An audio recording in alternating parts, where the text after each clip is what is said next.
Yo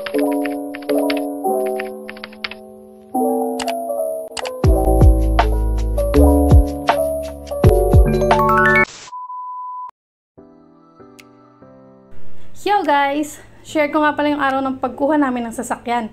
Same day release kaya pag uwi namin, feeling rich na kami. Eto na nga. Race. Yes, Toyota Race ang napusuan namin. Naging available dito sa Philippines noong 2020 and kilala sa car market bilang Toyota's smallest SUV. Saktong-sakto, sinusundan namin yung bibili naming sasakyan. Literal na follow your dreams. Wow! Nung una, undecided talaga kami kung anong kukunin naming sasakyan. Siyempre, ang daming kailangan i-consider. Hindi ito basta-bastang bibili ka lang ng sapatos, tas katagalan magsasawa ka na, saka ka ulit bibili ng iba. Lalo na kung hindi naman limpak-limpak na pera meron tayo. Kailangan, nasa budget at yung alam nating pasok sa interest. Yung tipong buong family member ka siya. Tulad sa amin, 2 pa lang naman yung anak namin, so pwede 'di ba? So ayan na nga. Napagdesisyonan namin sa Toyota kumuha at sa paghanap-hanap ng info, pagbabasa ng pros and cons, yung race yung napili namin. Dumating kami dito sa Toyota Kamsur bandang 1:00 ng hapon. Excited ako syempre, first time kong pumasok sa ganitong lugar. Pagpasok, ayun, kinausap agad kami ng taga front desk. Tinanong kung may agent na daw kami. Sabi namin meron na. Tinawagan namin yung agent para sabihin na andito na kami. Nag-antay lang kami saglit kasi may kausap pa daw siyang ibang client. Eto siya, si Sir Norman. Nakilala lang siya ng asawa ko through Facebook. By the way, hindi rin basta-basta makahanap ng legit na agent ha. Like sa panahon ngayon, di ba, talamakang scam. Dapat aware tayo lahat dyan. Lalo na sobrang mahal ng mga bilihin ngayon. Literal na ang mahal mabuhay. So ayun, point is kilalanin nyo muna mabuti yung agent nyo. Background check is the key guys. Fast forward. Pag meet namin kay agent, pinaupo agad kami din, hiningi ang mga IDs namin. Tig 2 valid IDs ang buyer and co-maker. Ang ginamit na ID ni Mr. ay ang driver's license at national ID. Ako naman, driver's license at TIN. Pinadouble check pa nga ni agent, baka daw kasi hindi ma-aproban yung TIN ID ko. Preferably kasi national ID din sana. Pero okay naman, nag-go pa rin. Siguro mga 20 minutes kaming nag-antay, tas pagbalik ni agent, binigyan na kami ng mga babasahin na pagkahaba-haba as in parang terms and conditions. Oh, hindi mo yun babasahin ano? Ang dami rin pinapirmahan. Maganda guys, basahin din mabuti kahit skip. Pero may mga part kasi na ipapabasa, ipipilit sa yung basahin mo. Huwag tayong tamad, okay? Habang pumipirma kami, tamang explain din si agent at maya-maya, ayun, nilabas na din agad yung unit. Pinakita na agad sa amin yung magiging sasakyan namin. Grabe, nakaka-excite sa totoo lang. Kasi kahit naman sino siguro nangarap magkaroon ng sasakyan, di ba? Though hindi ito yung pinaka-ultimate dream car natin nung nangarap pa lang tayo, darating yung point na magiging kontento ka sa kung anong kaya mo makuha sa ngayon at sobrang pasalamat talaga. Siguro time will come, mangyayari din yun. So sa ngayon, eto muna. Medyo natagalan pa nga kami sa paghihintay kasi nag-file drill pa yung branch. Lahat ng employees nag-participate kaya tamang ikot-ikot lang muna kami sa lugar. Grabe, ang bilis din mag-upgrade ng mga sasakyan. Yung gusto mo last year, iba na presyo this year. Parang ganun, di ba? Kaya kung kukuha talaga, decision agad. Kasi sayang eh, ganun din naman, bibilhin mo din naman later on.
Pasado alas 5 na ng hapon na ayos yung mga papers.